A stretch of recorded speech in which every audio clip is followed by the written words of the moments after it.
வணக்கம் காவேரியன்ஸ். இன்றைக்கி நான் என்ன பேச போகிறேன்னா, ஜிடிபி டேட்டா நேற்று ரிலீஸ் பண்ணியிருக்காங்க. Q4 ஜிடிபி டேட்டா வந்திருக்கு.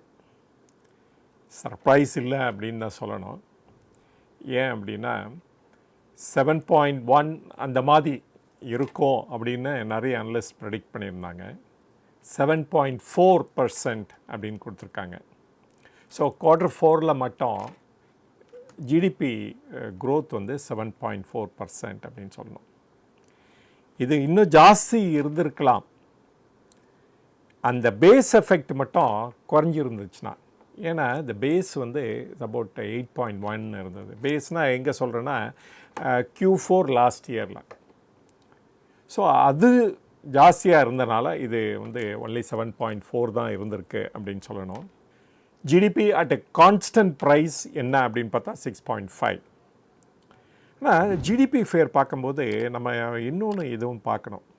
இந்த எக்ஸ்பெண்டிச்சர் சைடில் எப்படி இருக்குது, இந்த சப்ளை சைடில் என்ன இருக்குது அப்படின்ட்டு அதை கூட ஒரு குயிக்காக பார்த்துடலாமே.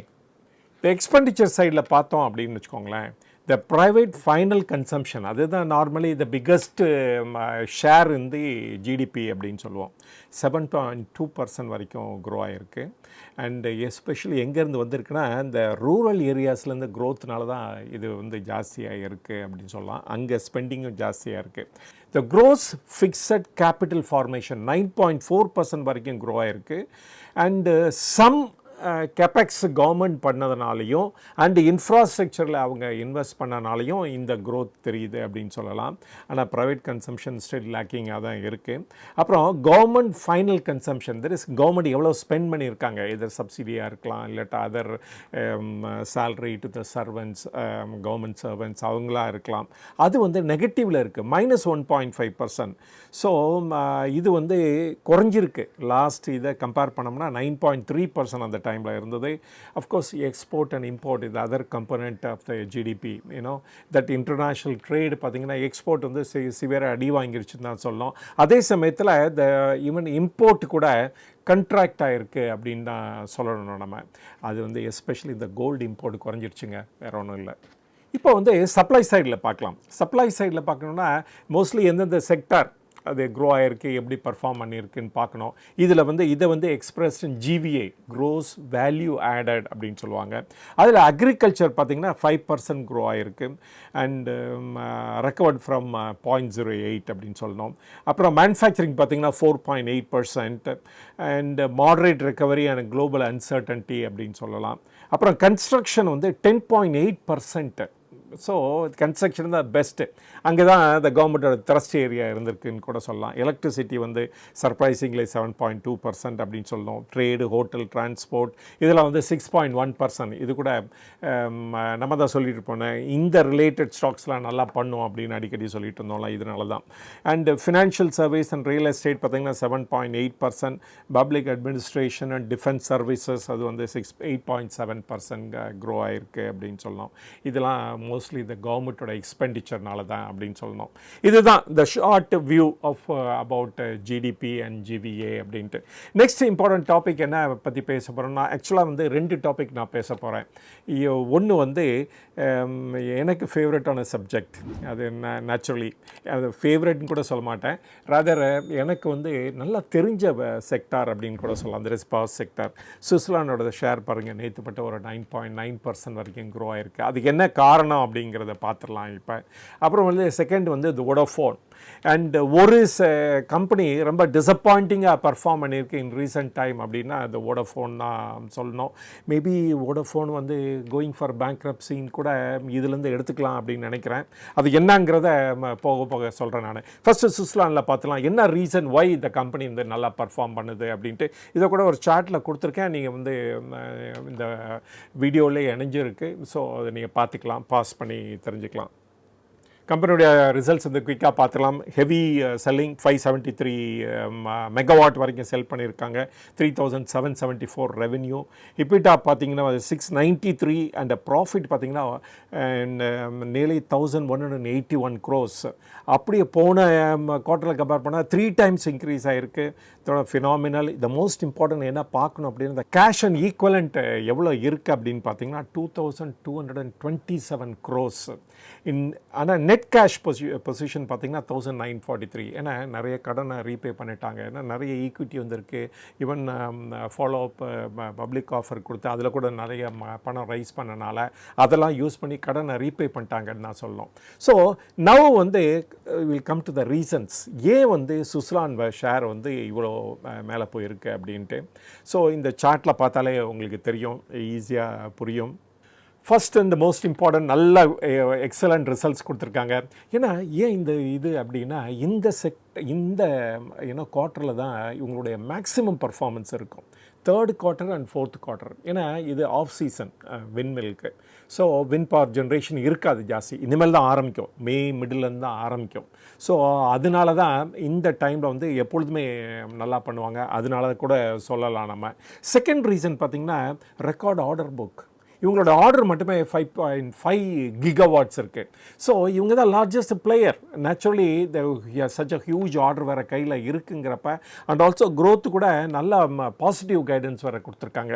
அதனாலேயும் நல்ல பாசிபிலிட்டி இருக்குது பர்ஃபார்மன்ஸ் இன் ஃப்யூச்சர் குவார்ட்டர்ஸில் அப்படின்னு கூட சொல்லலாம். அப்புறம் கவர்மெண்ட் ஆஃப் இந்தியா ஒரு ஆர்டர் கொடுத்துருக்காங்க. என்ன ஆர்டர்னா ஜஸ்ட் லைக் சோலாருக்கு கொடுத்த மாதிரி தட் எல்லா கம்பனண்ட்ஸும் இந்தியாவில் மேனுஃபேக்சர் பண்ணோம் அப்படின்னு சொல்லியிருக்காங்க. For windmill sector also. Windmill செக்டாருக்கு என்னென்ன தேவை? இந்த பிளேடு தேவை, then tower, then gear box, then வந்து இந்த ஜென்ரேட்டர், அத்தனையும் வந்து இந்தியன் கம்பனண்ட்டாக இருக்கணும் அப்படின்னு சொல்லி கொடுத்துருக்காங்க. ஸோ இந்த மாதிரி கம்பெனி இருக்குல்ல, சுஸ்லான் இருக்குது பாருங்கள், இன்டெகிரேட்டட் கம்பெனி.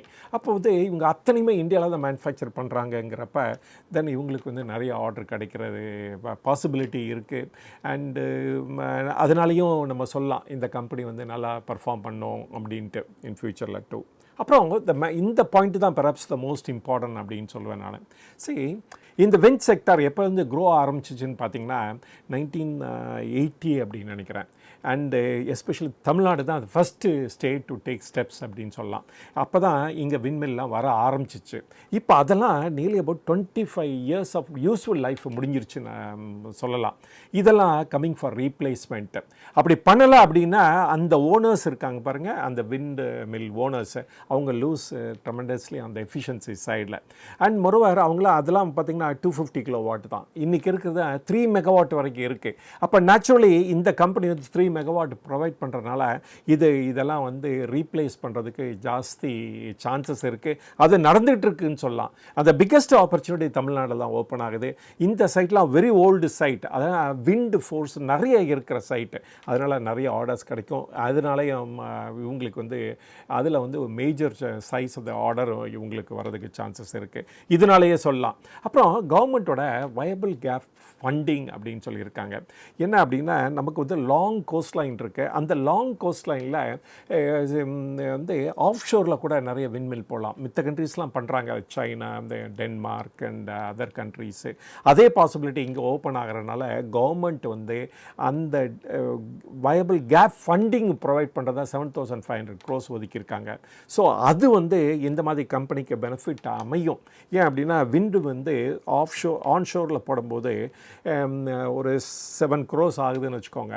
இதே இது ஆஃப் ஷோர் போனால் அப்போட 14 crores ஆர் 15 crores ஆகும். அப்போ வந்து அதை யாராவது கேப் ஃபில்அப் பண்ணோம். அதான் கவர்மெண்ட் வந்து ரெடி டு டூ இட்னு சொல்கிறனால அந்த இது வந்து இந்த வருஷம் தான் அப்ரூவ் பண்ணியிருக்காங்க. ஸோ அதனால் வந்து இந்த மாதிரி கம்பெனிஸ்க்கு ஃபர்தர் ஆர்டர் கிடைக்கிறதுக்கு சான்சஸ் இருக்குது. அப்புறம் இந்த ஹைப்ரிட் எங்கெங்கே விண்மில் இருக்கோ அங்கே சோலாரும் போடுறாங்க. ஸோ அதனால் அந்த கிரிட் ஸ்டெபிலிட்டி கிடைக்கும். ஏன் அப்படின்னா சோலார் வந்து டே டைம், விண்டு வந்து ஈவினிங்கில் தான் ஸ்டார்ட் ஆகும், நைட்டு வரைக்கும் போகும், இல்லாட்டா ஏர்லி மார்னிங் வரைக்கும் இருக்கும். ஸோ அதனால் வந்து இந்த கிரிட் ஸ்டெபிலிட்டி இருக்கிறனாலையும் இதை வந்து நிறைய இடத்துல ப்ரொமோட் பண்ணிகிட்ருக்காங்க. ஸோ இதுவும் கேட்சப் ஆகிறதுனாலையும் இவங்களுக்கு நிறைய ஆர்டர்ஸ் வரும் அப்படின்னு சொல்லலாம். நெக்ஸ்ட்டு வந்து the cash rich position அதை ஏற்கனவே சொல்லிட்டேன் 2227 அதனால் ஒரு நல்ல ஆப்பர்ச்சுனிட்டி இருக்குது. அண்டு இவங்களுடைய the last reason but not the least அதில் வந்து இவங்களுடைய ஏதோ டெக்னிக்கலி இது பார்த்தோம் அப்படின்னா இவங்களோட 3 மெகாவாட் S114ன்னு ஒரு இது இருக்குது மாடல், அதுதான் த பெஸ்ட் ஒன் இப்போதைக்கு அவைலபிள் அவங்கக்கிட்ட. ஸோ அதுவும் வந்து நிறைய ஆர்டர்ஸ் அந்த இதில் வந்துட்டுருக்கனாலையும் இவங்க வந்து நல்லா பர்ஃபார்ம் பண்ணுறதுக்கு சான்ஸ் இருக்குது. இதுதான் என்னோடய ஒப்பீனியன். ஆனால் ரிஸ்க் ஃபேக்டர்ஸ் இல்லையான்னு பார்த்தீங்கன்னா ரிஸ்க் ஃபேக்டர்ஸ் இருக்குது. ரிஸ்க் ஃபேக்டர்ஸில் ஒன்று இமீடியட்டாக என்ன எனக்கு தோணுதுன்னா நியர்லி 2300 crores வந்து இவங்களோட ஈக்விட்டியாக இருக்குது. அதனால் ஸ்மாலஸ்ட் ரைஸ் வந்தாலும் ஹெவி செல்லிங் வரும் இந்த மார்க்கெட்டில் அண்ட் தேர்பை அது வந்து டிப்ரெஸ் பண்ணிவிடும் ப்ரைஸை. அதனால் எனி ப்ராப்ளம் இருந்தால் மார்க்கெட் வந்து இதை வந்து நல்லா ரேட் பண்ணாது, உடனே இந்த ப்ரைஸ் குறையிறதுக்கு சான்சஸ் இருக்குது. ஆனால் அதே சமயத்தில் நல்ல குட் நியூஸ் வந்துச்சுன்னா அவ்வளோ ஈஸியாக குயிக்காகவும் மேலே ஏறிடாது அப்படின்னு சொல்லலாம். இதுதான் என்னுடைய கண்ணோட்டத்தில் ஏன் சுஸ்லான் வந்து இப்போ வந்து நல்லா பண்ணிகிட்ருக்கு அப்படிங்கிற காரணம் அப்படின்னு நினைக்கிறேன் நான். இப்போ இந்த லாஸ்ட் டாபிக் ஆஃப் திஸ் வீடியோன்னு பார்த்தீங்கன்னா வோடோஃபோன். நேற்று வந்து மினிஸ்டர் ஆஃப் டெலிகாம் என்ன சொல்லியிருக்காரு அப்படின்னு பார்த்தீங்கன்னா தட் வந்து என்ன செய்யணுமோ அத்தனையும் வோடோஃபோனுக்கு செஞ்சிட்டோம், இனிமேல் ஃபர்தராக வந்து ஈக்விட்டி வந்து அந்த கம்பெனியில் வாங்க முடியாது அப்படின்னு சொல்லி ஆணித்தரமாக சொல்லிட்டாரு. ஸோ இது வந்து ஒரு பெரிய பேட் நியூஸ் ஃபார் வோடோஃபோன் அப்படின்னு சொல்லலாம். ஏன்னா அவங்க சுப்ரீம் கோர்ட் போனாங்க, அங்கேயும் அவங்களுடைய வாதத்தை எடுத்துக்கல சுப்ரீம் கோர்ட்டு. இப்போ கவர்மெண்ட்டும் செவி சாய்க்க மாட்டேங்கிறாங்க. இந்த சிச்சுவேஷனில் என்ன ஆக போகுது வோடோஃபோன், அதுதான் இம்பார்ட்டண்ட்டாக நம்ம பார்க்க வேண்டியது இருக்குது. டெலிகாமில் ஒரு நல்லா பர்ஃபார்ம் பண்ண ஆக்சுவலாக செக்டர் இந்த டைமில், ஏன்னா எல்லாரோடைய ARPU there is average revenue per user வந்து மேலே போயிட்டு இருக்கு. இந்த டைமில் வந்து இந்த கம்பெனி நல்லா பண்ணாமல் போனது ரொம்ப கவலை அளிக்குதுன்னு தான் நம்ம சொல்லணும் நம்ம. அண்டு என்ன காரணத்தினால இவங்களால பண்ண முடியல? சரி, இதே இதில் தான் கண்ட்ரியில் தான் ஏர்டெல்லும் இருக்காங்க, ஜியோ இருக்காங்க, அவங்களால பர்ஃபார்ம் பண்ண முடியுது. ஏன் இவங்கனால பர்ஃபார்ம் பண்ண முடியல? ஏன் அப்படின்னா ஒரே ஒரு இம்பார்ட்டன்ட் காரணம், இதுலேருந்து தான் எல்லா காரணமும் ஆரம்பிச்சிச்சு அப்படின்னா, சரி ஒரு டெலிகாம் அப்படின்னா 3 இம்பார்ட்டன்ட் இன்வெஸ்ட்மெண்ட் ரெகுலராக பண்ணிகிட்டே இருக்கணும், இல்லாட்டா இந்த இண்டஸ்ட்ரியில் சர்வே ஆக முடியாது. அதை தான் செய்ய தவறிட்டாங்க அப்படின்னு சொல்லணும். சரி, இவங்க வந்து இந்த கேபிட்டல் வந்து அடிக்குவேட்டாக இன்வெஸ்ட் பண்ணலை அப்படின்னு தான் சொல்லணும். 3 ஏரியாவில் இவங்களுக்கு ப்ராப்ளம். அதுலேருந்து வந்த ப்ராப்ளம் தான் மித்தது எல்லாம் அப்படின்னு சொல்லலாம். ஃபஸ்ட்டு வந்து ஏஜிஆரில் வந்து அட்ஜஸ்டட் க்ரோஸ் ரெவென்யூ, இது வந்து கரெக்ட் டைமில் பேமெண்ட் பண்ணலை. கவர்மெண்ட் வந்து எவ்வளவோ ஹெல்ப் பண்ணணும்னு நினச்சாங்க, பட் பண்ண முடியல. அண்டு சுப்ரீம் கோர்ட்டும் டிக்ளைன் பண்ணிட்டாங்க. ஸோ இதில் வந்து ஒரு டியூஸ் வந்து ஹியூஜ் அமௌண்ட் ஆகிடுது. இந்த ஸ்பெக்ட்ரம் வாங்குறதுலையும் இவங்க வந்து கோட்டை விட்டாங்கன்னு சொல்லணும். இவங்க வந்து சரியான ஸ்பெக்ட்ரமாக அடிக்குவேட் லெவலில் வாங்காதனாலையும் ஒரு ரீசன். 4G 5G அப்படின்னு மைக்ரேட் பண்ண முடியல இவங்கனால, இது ஒரு ரீசன். தேர்ட் ஒன் வந்து டெக்னாலஜிலையும் நிறைய இன்வெஸ்ட் பண்ணி ஆகணும். And 4G 5G number of towers எல்லாமே போட்டாகணும், அது இவங்க பண்ண தவறிட்டாங்க. இதனால் என்ன ஆச்சு அப்படின்னா எல்லா அதர் ப்ராப்ளம் வந்துருச்சு. ஏன்னா இவங்க டியூஸ் டைம் எல்லாம் கட்ட முடியல, தென் ப்ரொமோட்டர்ஸ் கான்ட்ரிபியூஷன் வரலை, இல்லைடா இன்எடிக்குவேட்டாக வந்துச்சு, பேங்க்ஸ்லாம் வந்து லோன் கொடுக்க விரும்பலை, தென் வந்து ஏஜிஆர் டியூஸ் இல்லாட இன்ட்ரெஸ்ட்டை வந்து ஈக்விட்டியாக கன்வெர்ட் பண்ணாங்க. ஸோ அப்புறமேல டெக்னாலஜியில் இன்வெஸ்ட் பண்ணாதனால நிறைய பேர் இந்த வோடோஃபோன்லேருந்து விட்டுட்டு மித்த சர்வீஸ் ப்ரொவைடருக்கு போயிட்டாங்க, லைக் ஏர்டெல்லோ இல்லாட்டா ஜியோவுக்கு போயிட்டாங்க. இவங்களால அடிக்குவேட்டாக இவங்களுடைய ஃபீஸை கூட ரிவைஸ் பண்ண முடியல. ஏஆர்பி வந்து மித்தவங்களுக்கெல்லாம் இப்போ பாருங்கள், நீங்கள் 240 ஏர்டெலுக்கு, இவங்களுக்கு 175 தான் இருக்குது. ஜியோவுக்கு கூட நியர்லி 210 ரீச் ஆகிட்டாங்க.